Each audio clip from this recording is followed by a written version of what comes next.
Sau vài tiếng chật vật trên chiếc xe khách chật ních người, cuối cùng tôi cũng đã trở về quê, nơi mà tôi được sinh ra và đã gắn bó với tôi cho đến ngày nay.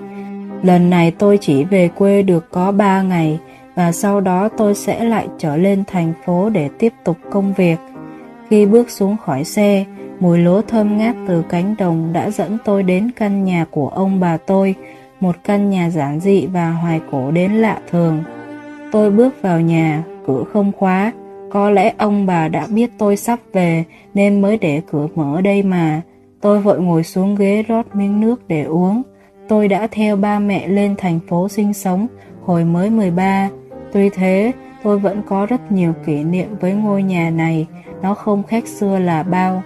Ngồi được một lúc, tôi cứ có cảm giác hơi lạ. Giữa cái trưa nóng như lửa đốt này, tôi vẫn có một cảm giác lạnh lẽo đến khó tả. Hay do trong nhà không có ai nên mới thành ra như vậy.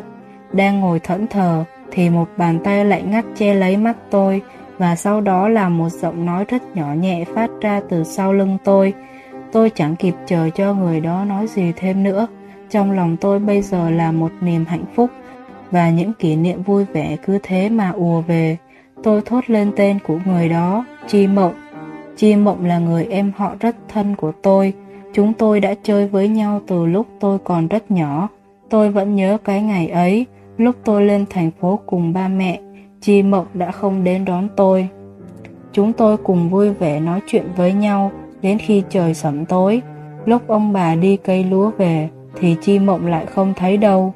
Tôi nhanh chóng được ông bà ôm vào lòng và được ôn lại những kỷ niệm cũ.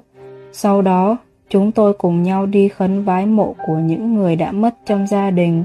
Trong những người đã mất đó, có một người trông rất giống Chi Mộng. Sau khi chúng tôi khấn vái xong thì cũng vừa hết một ngày. Trên đường về, tôi có buộc miệng hỏi ông bà về người con gái trông rất giống Chi Mộng kia, và ông bà đã ân cần nói cho tôi. Cô ấy chết rất trẻ, khoảng năm 13 tuổi, do bị trượt chân ngã xuống sông mà chết đuối. Sang ngày thứ hai, trong lúc ông bà đang đi cấy lúa, thì tôi lại tranh thủ đi tham quan xóm của mình. Nó đã thay đổi rất nhiều từ lúc tôi đi cho đến bây giờ. Đang đi thì tôi gặp lại nhóm thằng Hùng. Nhóm của nó luôn bắt nạt tôi hồi nhỏ, chẳng vì lý do gì. Nay tôi gặp lại nó, nhưng trông nó rất khác với những năm trước. Thằng Hùng năm nay trông hung hãn và dữ tợn hơn. Vừa trông thấy tôi, nó đã cùng đám bọn của mình xông vào mỉa mai và đánh tôi liên tục cho đến khi tôi ngất đi vì đau. Lúc tỉnh dậy, tôi đang ở trong một ngôi nhà cũ kỹ và Chi Mộng đang ngồi ở đó.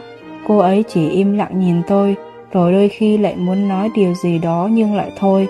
Tôi nhận ra những vết bầm tím của mình nay đã biến mất, và chúng tôi cứ im lặng như vậy cho đến ngày thứ hai kết thúc. Chi Mộng vẫn giống như năm đó. Lúc tôi về thành phố, cô ấy cũng không xuất hiện. Tôi chỉ kịp nhìn mọi thứ lần cuối, rồi sau đó mọi người nhanh chóng giục tôi đi. Trong lúc đi, tôi nghe được những lời bàn tán về thằng Hùng. Thằng Hùng nó bị té gãy chân rồi.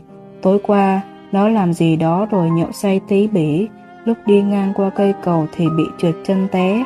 Tôi đang ngơ ngác trước lời bàn tán của những người trong làng thì mọi người đã giục tôi lên xe. Lúc đó, khi chiếc xe lăn bánh, tôi có thấy một bóng dáng rất quen thuộc đang đứng trên cầu và vẫy tay với tôi. Một giọng nói nhỏ nhẹ khẽ vang lên: "Bình an nhé."